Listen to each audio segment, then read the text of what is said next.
ಖಾಸಗಿ ಯಾವುದೇ ಕಾರ್ಯಕ್ರಮಗಳಾದರೂ ಕೂಡ ಪೂರ್ವಾನುಮತಿ ತೆಗೆದುಕೊಳ್ಬೇಕು ಅನ್ನುವಂತಹದ್ದು ಈಗ ಆಗಿರೋ ಚರ್ಚೆ ಹೌದಾ ಮೇಡಮ್? ನೋಡಿ, ಬ್ರೀಫಿಂಗ್ ಏನೇ ಇದ್ರೂ ಕೂಡ ನಮ್ಮ ಸಂಸದೀಯ ವ್ಯವಹಾರ ಸಚಿವರಾದಂಥ HK ಪಾಟೀಲ್ ಅವರು ಮಾಧ್ಯಮಕ್ಕೆ ಎಲ್ಲ ರೀತಿಯಾದಂಥ ಬ್ರೀಫಿಂಗ್ನ ಕೊಡ್ತಾರೆ.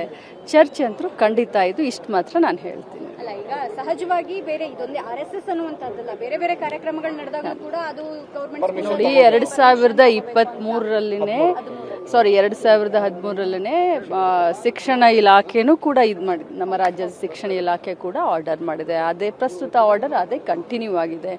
ಏನು ನಾವು ಕಾಂಗ್ರೆಸ್ ಸರ್ಕಾರ ಬಂದು ನಮ್ಮ ಸರ್ಕಾರ ಬಂದು ಏನು ನಾವೇನು ಮಾಡಿಫೈ ಮಾಡಿಲ್ಲ. ಮುಂಚೆ ಅವರೇನು ಆದೇಶ ಮಾಡಿದ್ದಾರೆ ಅದನ್ನು ಫಾಲೋ ಮಾಡಂತ ಅಷ್ಟೇ. ಅದ್ರ ಬಗ್ಗೆ ಚರ್ಚೆ ಆಗಿದೆ. ಮಿಕ್ಕಿರೋ ವಿಚಾರವನ್ನು ನಮ್ಮ HK ಪಾಟೀಲ್ ಅವರು ತಮ್ಮ ಗಮನಕ್ಕೆ ತೆಗೆದುಕೊಂಡಿದ್ದಾರೆ. ನಮಗೆ ಅನಿವಾರ್ಯತೆ ಇಲ್ಲ, ಬಟ್ ಒಂದೇ ಮಾತನ್ನು ಹೇಳಲಿಕ್ಕೆ ಬಯಸ್ತೇನೆ. ಒಂದೇ ಸಂಘಟನೆ ಅಂತ ಹೇಳ್ತಲ್ಲ, ಎಲ್ಲ ಸಂಘಟನೆ.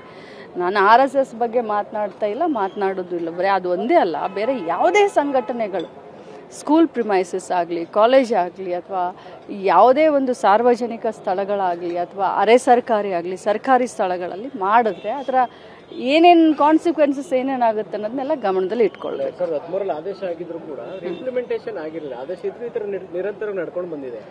ಅದಕ್ಕೆ ಎಲ್ಲಾದರೂ ಒಂದು ಕಡೆ ಕಡಿವಾಣ ಆಗುತ್ತೆ ಅಂತ.